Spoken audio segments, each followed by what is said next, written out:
Meet Victoria is presented by Thrive Fuel.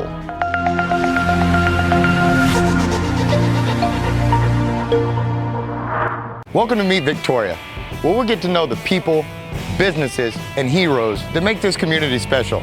I'm Caleb Shaw, owner of Shaw Realty and your host. Now let's go meet Victoria.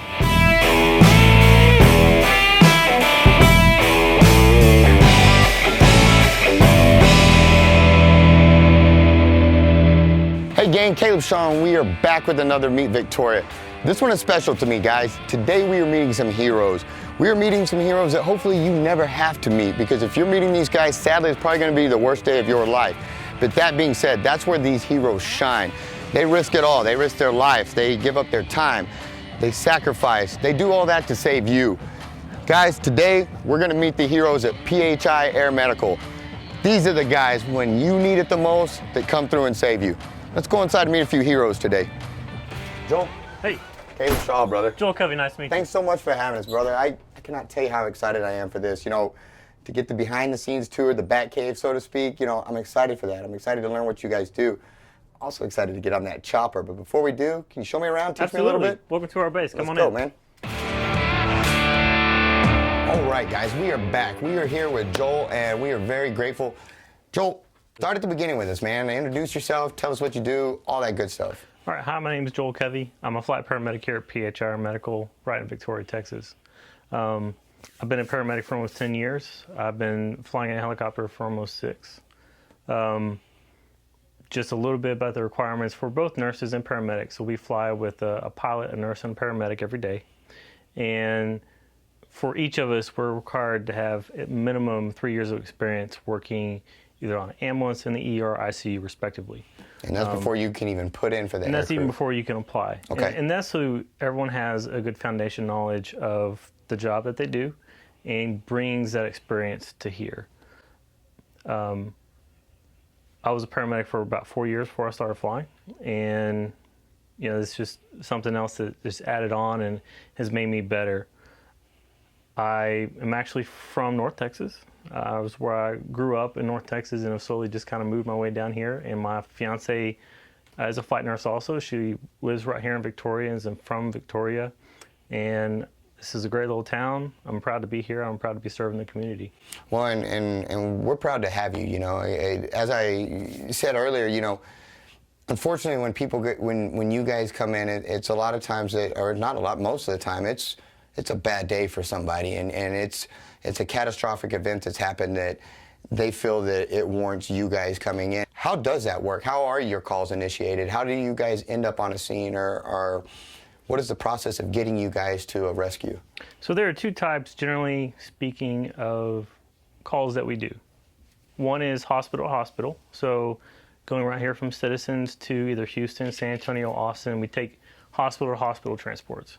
And that's to get them to a bigger hospital for more specialty care and to get them, you know, to get somewhere where they can get better. The second type is what we call scene calls. And that is whether it be for a car wreck, trauma, somebody fell, cardiac, whether they're having a heart attack or a stroke. We go out to the field with an ambulance where the ambulance is that calls for us. And the way we do that is, you know, when 911, you call 911, they get a call, and the ambulance will respond, or the fire department will respond to you and say, you know what, we need a helicopter to get this person to the right place faster. And we also offer some specialty capabilities, and that has translated over the years that the Victoria Fire has blood also. We carry blood. We've carried blood for almost 8 years on our helicopter 24/7, 365. Wow. Does it stay on the chopper, or do you guys, when you go out there, you take it with you? So we actually have a blood fridge. It's specifically for blood and tissue, and we keep nothing but blood in there. And it's here 24/7, and when we get a call, we get our supplies, we get our equipment, and get our blood, and then go to the helicopter. So I'm guessing you have all the different blood types in there, because you, of course, wouldn't know what you're rolling up to just yet, I would assume. No. So we carry the O neg, or O positive. For years, we've carried O negative because that is a universal donor. Gotcha. And now we carry low titer O positive whole blood. The difference is, generally speaking, blood is separated out into different components. Okay. So you have PRBCs, you have plasma, platelets, all that. Well, whole blood is whole blood. It's everything. So that is the best, especially for trauma patients. It has been proven. The military has been doing it for years, using whole blood. So we're giving you everything possible, especially if you're a traumatic patient, that we're giving you all the components to help clots and, get you where you need to be. That's a lot. Now, when you guys are in flight and stuff like that, I would assume that it adds an extra degree of difficulty to the job, because I know, just laying in a hospital bed or trying to work on somebody, if they're moving, if they're in pain, if they're, writhing and stuff like that, that it can be difficult. I can imagine if you're dealing with all those same scenarios and you're airborne, and the motion of the chopper and the stuff like that, I mean, it seems like to get that same shot or IV or whatever the case may be, man, you got to be a little bit more, think about what you're doing there, because you're all in motion and moving. Yes.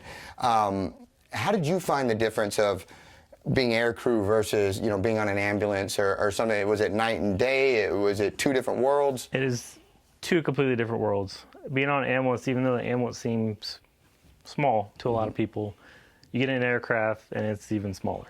And it does take some skill and some things you learn over time, and a lot of it, we have to take care of before we put the patient in the helicopter, to make sure we're ready to go and we don't have to do some stuff en route. Gotcha. Now, when you guys do take off to a call, will you know right away when you're leaving, hey, we're picking that patient up and we're coming right back to our home base? Or is it determined on site, like, no, we actually need to keep going and go to Houston or San Antonio or something like that? Or, how do you, is that a call that's made before you guys ever take off, or is it does it unfold as you go? It depends. Okay. So it's hard. There's the one thing I do like about this job is that everything is different. Every call is different. Every day is different. And sometimes we may know a little bit of information, but a lot of that can be determined when we get there. We know very little dispatch information when we get the call, and there's some reasons for that. But if we're doing a hospital transport, we know when we're telling where we're going. That makes sense, yeah. We know where the patient is and where they're being dropped off at. If we have a scene call, we know where the scene call is at, and sometimes we know very, very little information about what the patient is actually going wrong with them. And we just have a location and who we're supposed to talk to, who we're supposed to pick up from, and then we go from there. So this base, we cover 70 to 100 mile radius from this base. So wherever we pick up that patient from on a scene call, whether that be a car wreck or a medical call, depends where we take that patient to as a destination. If we go towards the west, we might go to San Antonio. If we go towards Yoakum, we may go to Austin. We go towards Edna, we may go to Houston. So it all varies about where we're at, and we want to take them to the closest appropriate facility. And generally, that's going to be the highest level of care that we can give. Gotcha. Take them to. That makes sense.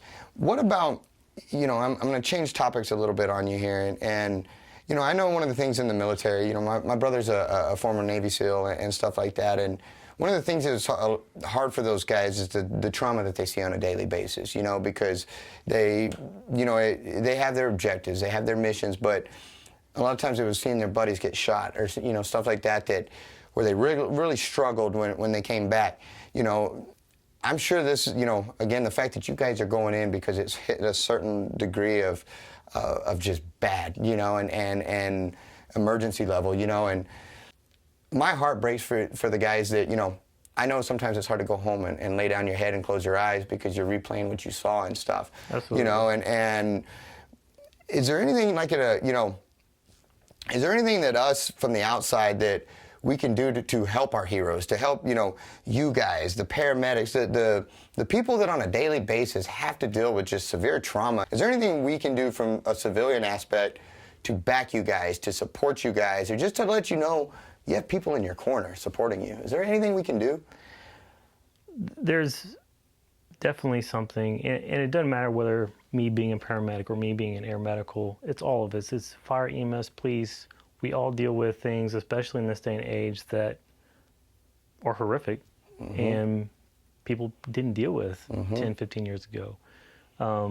everyone deals with things differently, but being kind and compassionate and understanding to those people and being there for them, being an ear to listen to their needs, or just to let them talk about them and their lives and their jobs, and being there for them.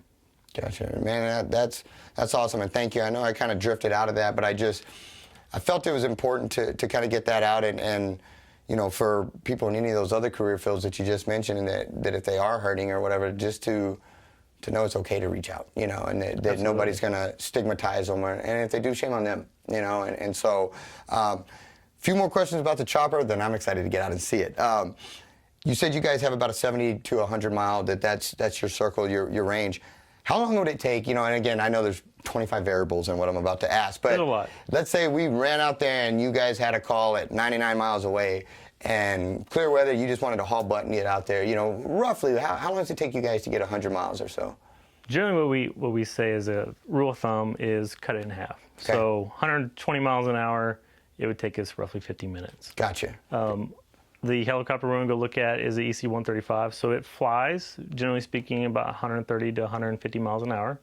And again, there's tons of variables to that. So you can cut it back a little bit, but generally, you know, cut it in half, cut the distance in half. And the benefit of the helicopter, of course, is we can fly straight line of sight instead of having to follow a curvy road or... As the crow flies, they say, or whatever it is. Absolutely. Yes, sir. So that makes a huge difference. You know, we can get from here to San Antonio much faster than driving, or here to Houston. Earlier we talked about, you know, you do your time as a paramedic and all that before you come over here.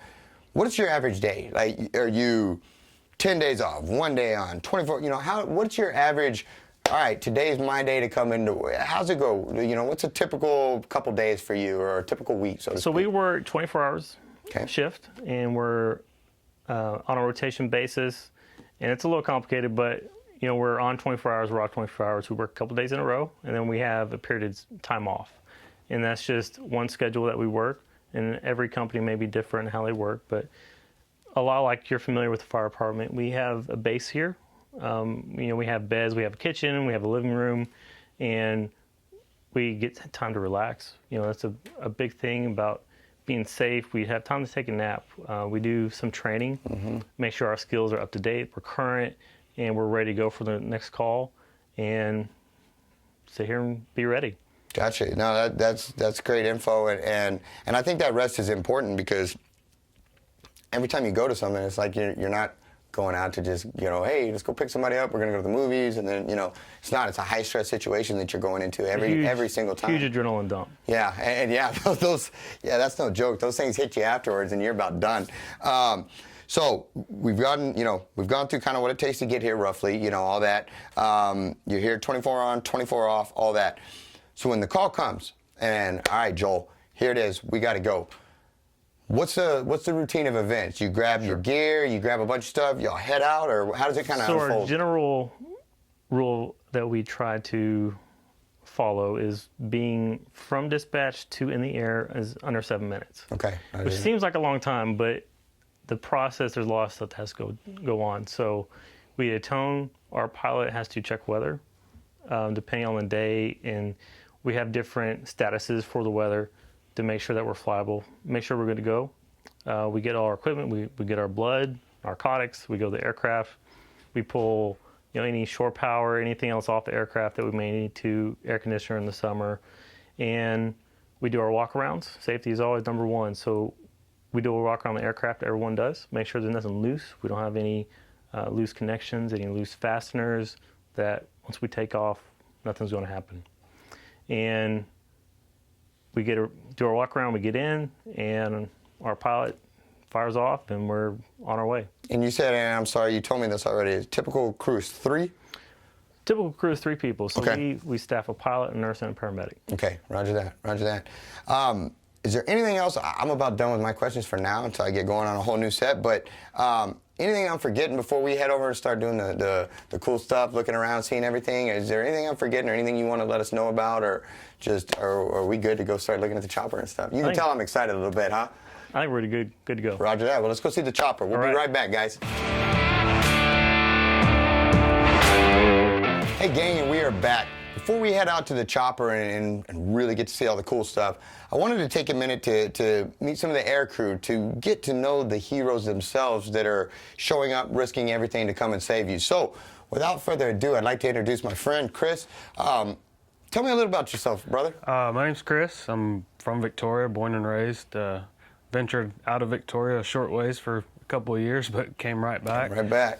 So this is, my community. I've been a paramedic since 2008, so 11 years. I've been flying for 3 now, and I love it. What kind of made you decide that, first and foremost, before air crew, what made you decide to go into being a paramedic? That's what I wanted to do. As soon as I got out of high school, I went straight into it here at the college and just kept hammering away till you became one, huh? Yep. It's the way to do it. And of the two, again, I know it's apples and oranges, 2 different worlds. And hopefully I don't get you in trouble with your current crew, but of the two, I'm sure they're both different adventures every single day, but what do you like better? Just a random question. I like flying better. Gotcha. See some really sick patients, and you get to do it high up in the air really fast. Flight suits are a lot better than having to iron other stuff and put that on. Well, I know they're really hot in the summer, and they're really cold this time of the year. So that's a good point. And I never looked cool in mine. When I was in the military, we had the green ones, and I wanted that Tom Cruise look when I went out and put the glasses on and look all tough, and I looked more like Gumby, and it didn't really play. And so luckily you guys get cooler ones than what we got and stuff, because I never made Gumby look good. So it wasn't good for me. But so you're a paramedic on the aircraft. What are your duties? Again, I know you guys, when you go out, you each do a pre-flight inspection, stuff like that. But once you're airborne, and I know the mission dictates, so this is one of those answers with 100 different answers probably, but on average, what's your average mission when you go out? What are your responsibilities? So the cool thing about here in Texas in our company is between the paramedic and the nurse, we have the same responsibilities as far as to the patient goes. Now, the standard stuff we do, the pre-flight check and all that, we can divide that up between, each crew member or each medical crew member. One will do, certain parts, but we'll all do a walk around, before we leave. But as far as taking care of the patient goes, we both share the same responsibilities. It's really a team approach to it. Gotcha. Yeah, and I would think it would have to be, under the stress and the chaos of the situation, and I'm sure when you guys do, fly into a scene or a crash site or something like that, I'm sure it makes a scene, for lack of better terms. It would seem pretty dramatic to have a aircraft come flying in and all that kind of stuff, and so I know there's a lot of stress, and you're already flying into a bad spot. So I guess that's that camaraderie and that teamwork of knowing what your buddy's doing and him knowing what you're doing, and you guys having each other's six and making that work. It adds some calm to the storm, so to speak. So you've been doing this how long? 11 years. Yeah, you're gonna retire out of this? You're gonna maybe segue become a pilot, something like that? I don't plan on doing anything. Hey, well, I'll tell you what. From a grateful community, we appreciate you guys. What you all bring to the table, it can't be understated, because you're literally saving lives on a daily basis. And like we talked about earlier with Joel, you guys aren't flying up to happy situations. You're not flying up to where everybody's singing Kumbaya and it's a good happy thing. You're flying into terrible stuff, and you guys are the ones that when people open their eyes, that they see carrying them to the chopper and doing all these things. And so the impact that you guys have, and part of the reason we wanted to highlight you all is because a lot of the people that you guys rescue, you probably never get to see again, and they remember what you did for them, but they don't know who you are. They don't know. Every now and again, somebody will show up here, or they'll maybe back in, in our hospital or something, and we'll be walking through. I've walked through before, and they're like, "Hey, you guys took me somewhere," and I'm like, "Oh," and we get to talk, and we're like, "Oh, wow." Yeah. And you get to talk to them again, and that's pretty neat sometimes when it does happen. Yeah, it is, and I wish it got to happen more. Not that you guys seek that, that's not why you do it, and I understand that, but I bet there's a lot of people out there that would love to tell you guys thank you, because it was literally a life or death situation, and when they needed somebody, you guys showed up and you answered the call, and so again, we're We're very grateful for the nights that you spend out that you're not at home. You know, we're very grateful for all the stuff that you have to see and that you guys take home with you. That you know, all of that. I just can't stress it enough how much we appreciate you, and I want you all to know the impact that you have, and that you're appreciated, and that people sincerely care for and appreciate what you're doing. And so thank you for taking the time to sit with us and meet with us and letting us come into your world. And more importantly, thank you for saving people. You know, again, you guys, you don't do it for the praise, but you deserve it, you know. And so thank you so much. And you're going to be out there on the aircraft with us here? Oh, yeah. Outstanding, outstanding. That's mine today. Roger that. All right, gang, we are back. And this is where inside we got got to meet all the cool people. Now we get to meet or see all the cool stuff that they actually operate and make happen. On that note, you know, what's it actually called when you go out to do one of these rescues? When you go out to what's the mission called? Is there a special name for this, or is there? So a lot of times it's called airlifted or air transport, medevac, which is more of a military term. You know, a lot of local people, just because of companies who have been here 30 plus years, Halo Flight, Life Flight, Care Flight in Dallas, is commonly referred to as the terminology for what happens.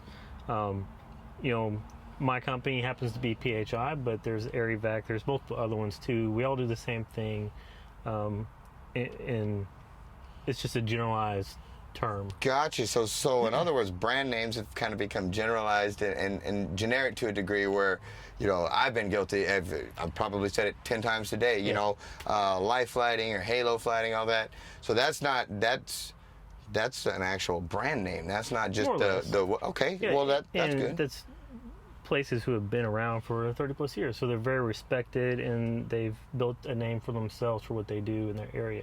Gotcha. So then you guys generally say airlifted or something to that effect. Gotcha. Now, what is this aircraft that we're on today? What is this helicopter? So we can show you a little more, but this is the interior of a Eurocopter EC-135. It's a P2 Plus for any aviation geeks out there, which is one of the variants of the EC-135. Is this, comparatively speaking, because I'm sure you guys have there's different choppers, there's different aircraft. Is this a big one? Is this a small? You know, just us sitting here talking, it's really mind blowing to me. And we're missing some stuff. Exactly. Like we don't have the gurney in here. We don't, you know, and that's why I'm really just trying to wrap my mind around what all you guys do in here. This is what you would call more of a medium sized aircraft. This is one of the primary two types of aircraft PHI uses in Texas. We also use a Bell 407 primarily across the state at our other bases. And that would be still a smaller aircraft, but they all have trade-offs, right? So this is a twin engine. It's certified for RFR flight, which basically means we can fly like an airplane. Okay. We can go into the clouds, and Houston Center or one of the larger international airports actually guides us from airport to airport. Wow. What is y'all's normal kind of, and I'm sure everything with you guys varies, but normal cruising altitude, like if you know, 6 out of 10 times, we're going to fly at this altitude or what have you. So normal VFR rules is, and again, there's variants. Right. The rules are 803 and then 1005 at night. So that is the cloud ceiling level of how high it has to be for us to fly. And we have the freedom where it's not if it's this, you must go. Safety is, again, number one. So if you don't feel safe not going because of how it looks outside, or you get up and it's just, you know, it just doesn't look right, you have the absolute capability to say, you know what, no, we're not going. And I know that's difficult for us to say that we're canceling on a patient, you know, but we want to make it home. We want the patient, we want everybody to be safe, and you know, we will do that to make sure everyone stays safe. And as hard as that decision is, I'm okay with you guys making that, though, because, you know, if the rescuers become in need of being rescued. Let's walk that scenario through. Let's go worst case scenario. Say you guys make the decision to press in bad weather, and God forbid something happens. Who rescues you guys? You know?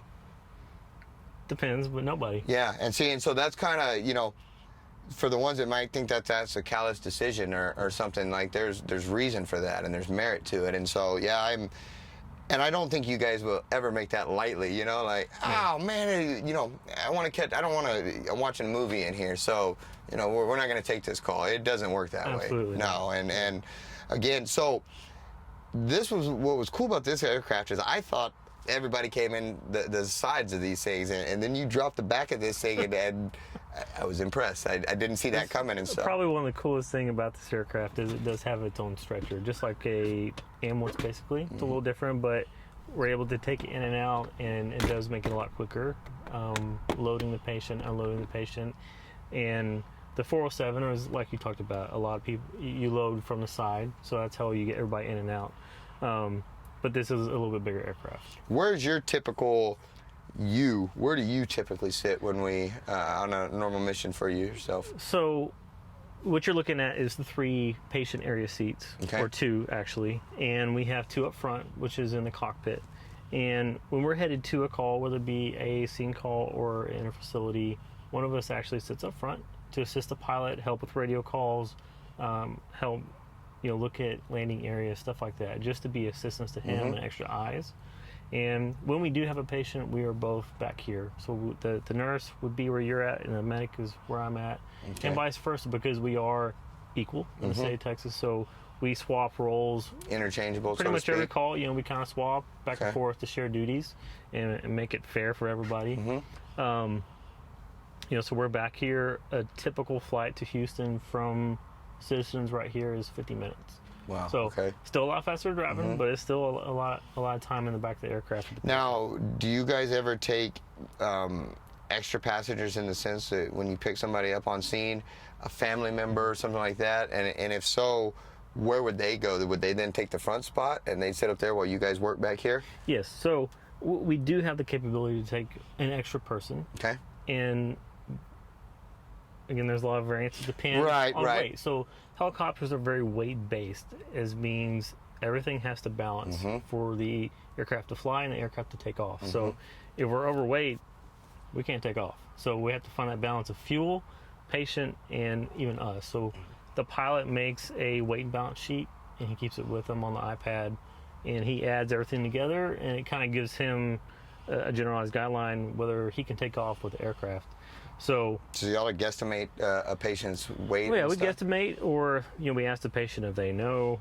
Pediatric patient, which obviously weighs a lot less than you or me. Right. We would have the potentially ability to take the parent if they're can fit and they're under a certain weight. We do take family members, so it depends, but we try to when the case allows. Gotcha. Makes sense.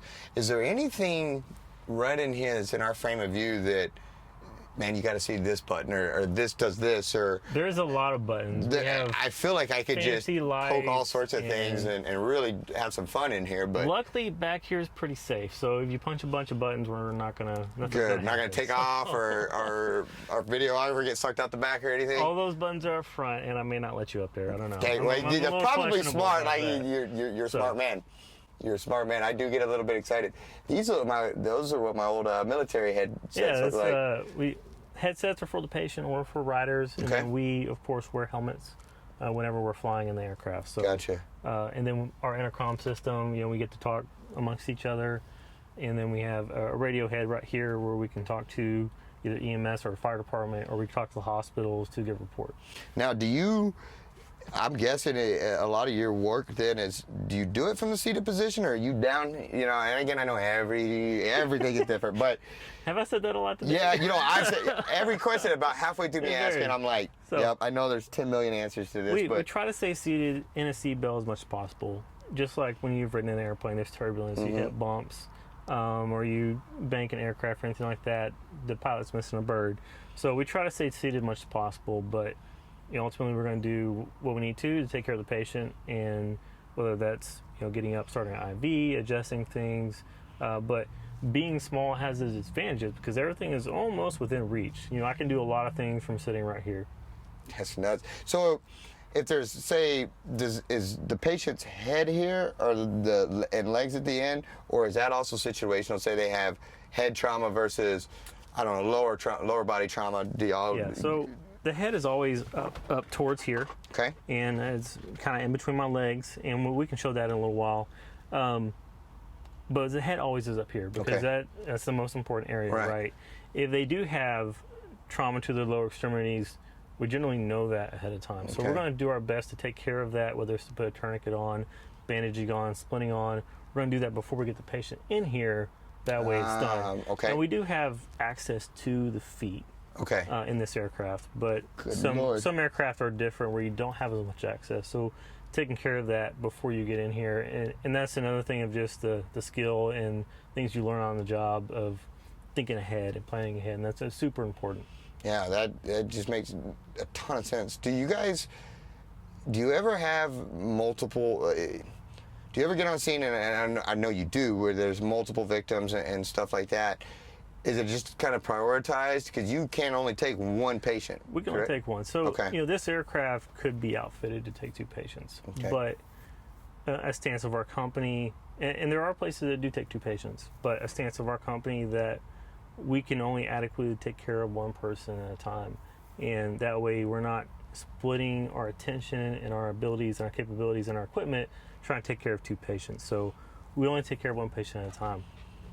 There are more aircraft, you know, if they need multiple aircraft, that's something usually EMS and fire department are very used to and calling for multiple aircraft. That was going to be my next question, is in that same scenario, you know, now knowing you guys take 1, will they call in the I was almost going to say Halo flights or the whatever. Yeah. Will they call in from? Halo is our neighbor company. Okay. They may be the next closest. Okay. Or sometimes they're closer and we're second. So.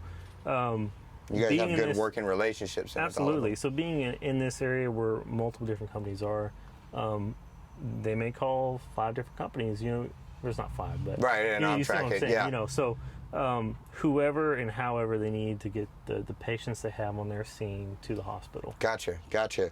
Well, man, I think I'm going to shut up now and let you maybe show us, you know, putting the patient, or not an actual patient, but the gurney back in, or the stretcher. Sure. What do you call it? Gurney, stretcher, interchangeable? Stretcher. Okay.